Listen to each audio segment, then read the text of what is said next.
Kisah Bu Tiggy Winkle, karangan Patrick Potter.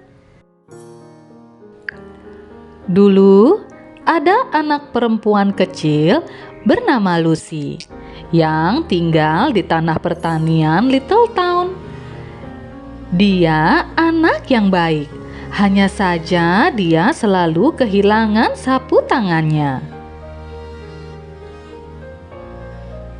Pada suatu hari, si kecil Lucy muncul di halaman tanah pertanian seraya menangis. Oh, menangis terseduh-seduh.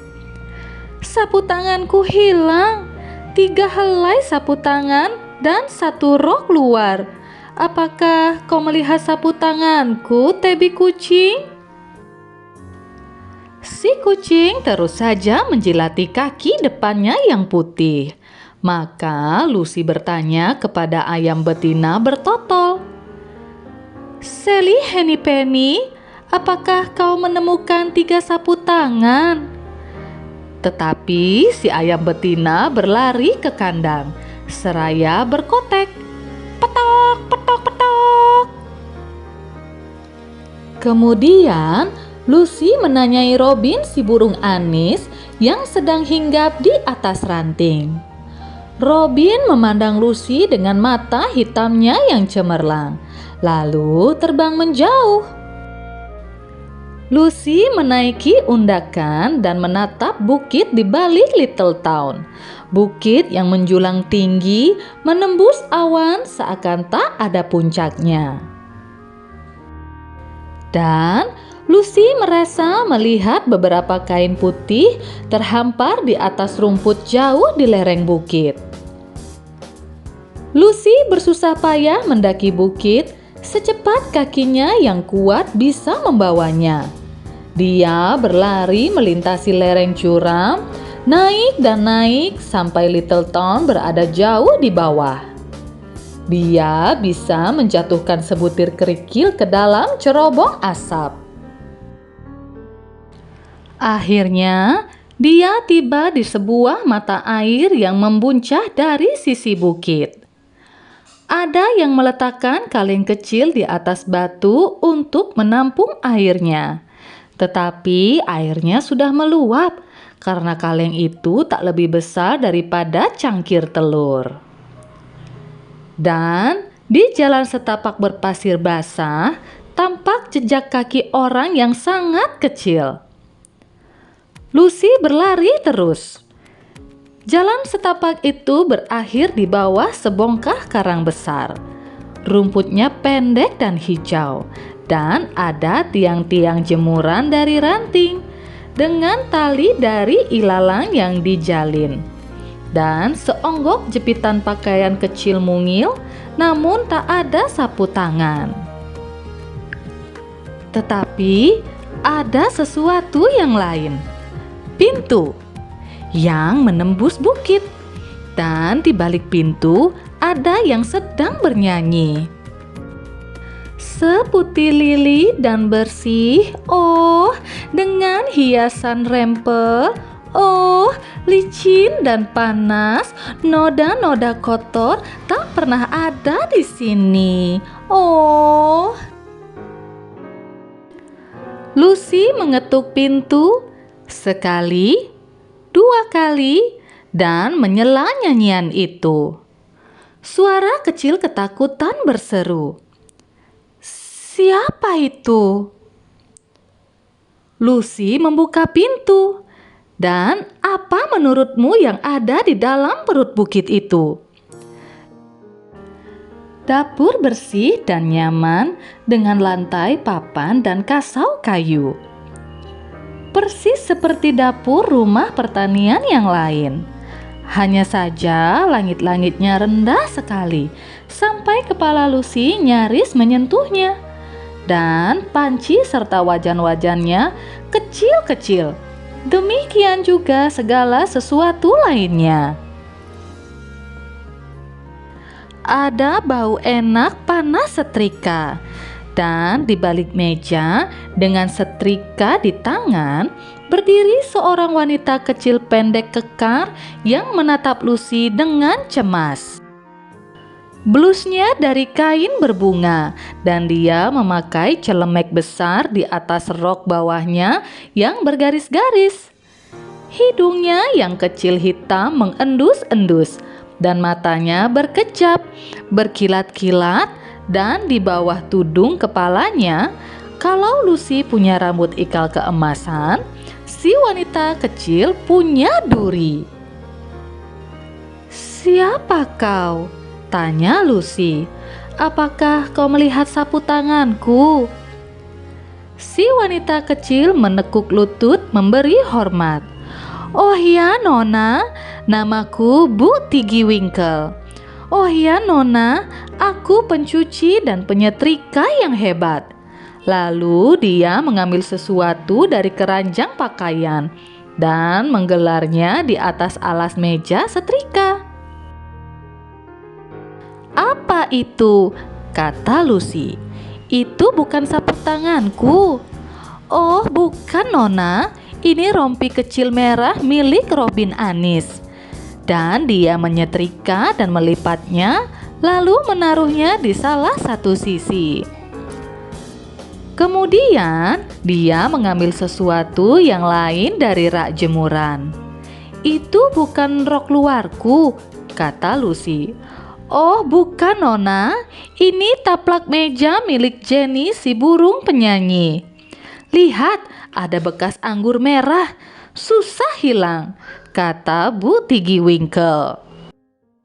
Hidung Bu Tiggy Winkle mengendus-endus dan matanya berkedip berkilat-kilat, dan dia mengambil setrika panas lain dari perapian.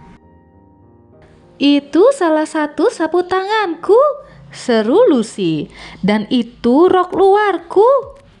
Bu Tiggy Winkle menyetrikanya dan merapikan rimpelnya. "Oh, bagus sekali," kata Lucy.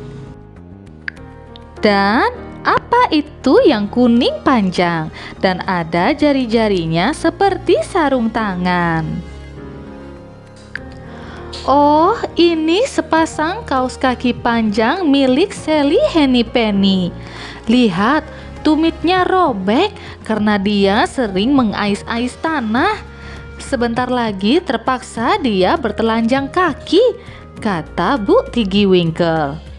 "Wah, itu ada sapu tangan lagi, tapi bukan sapu tanganku. Warnanya merah. Ini sapu tangan Bu Kelinci, Nona, dan tadinya bau bawang. Menyengat sekali. Aku harus mencucinya terpisah. Baunya susah sekali hilang." "Itu sapu tanganku lagi," kata Lucy. "Apa itu yang kecil putih lucu?" "Ini sepasang sarung tangan milik Debbie kucing. Aku tinggal menyetrikanya. Dia sudah mencucinya sendiri." "Itu sapu tanganku yang terakhir," kata Lucy. "Dan apa yang kau celupkan dalam mangkuk kanji?" "Ini kemeja kecil Tom Tikus. Dia wanti-wanti agar kemejanya dikanji kaku," kata Bu Tiggy Winkle. "Sekarang aku sudah selesai menyetrika. Aku akan mengangin-anginkan beberapa pakaian." "Apa ini yang empuk berbulu?" tanya Lucy. "Oh, ini mantel wol milik biri-biri kecil di Skelgil." "Apakah bisa dikenali?" tanya Lucy. "Oh iya, Nona. Lihat tanda biri-biri di bahunya ini. Dan yang ini bertanda Gattesgard. Dan yang 3 itu dari Little Down. Semua pakaian yang dicuci selalu ditandai," kata Bu Tiggy Winkle. Dan dia menggantungkan bermacam bentuk dan ukuran pakaian. Jaket coklat kecil milik para tikus. Jas tikus mondok yang hitam dan sehalus beludru, dan mantel bulu coklat kemerahan tanpa ekor milik si Nutkin tupai, dan jaket biru mengerut milik Peter Kelinci, dan rok tak bertanda. Nama yang menandainya hilang waktu dicuci, dan akhirnya keranjangnya kosong. Kemudian, Bu Tiki Winkle membuat teh, secangkir untuknya dan secangkir untuk Lucy. Mereka duduk di bangku di depan perapian dan saling pandang. Tangan Bu Tiki Winkle yang memegang cangkir teh sangat-sangat coklat dan sangat-sangat berkerut karena terlalu banyak berendam di air sabun. Dan di seluruh gaun dan topinya ada duri yang bermunculan, sehingga Lucy takut duduk dekat-dekat dengannya. Usai minum teh, mereka membungkus pakaian-pakaian dalam sehelai kain, dan sapu tangan Lucy dilipat dalam rok luarnya yang bersih dan disemat dengan peniti perak.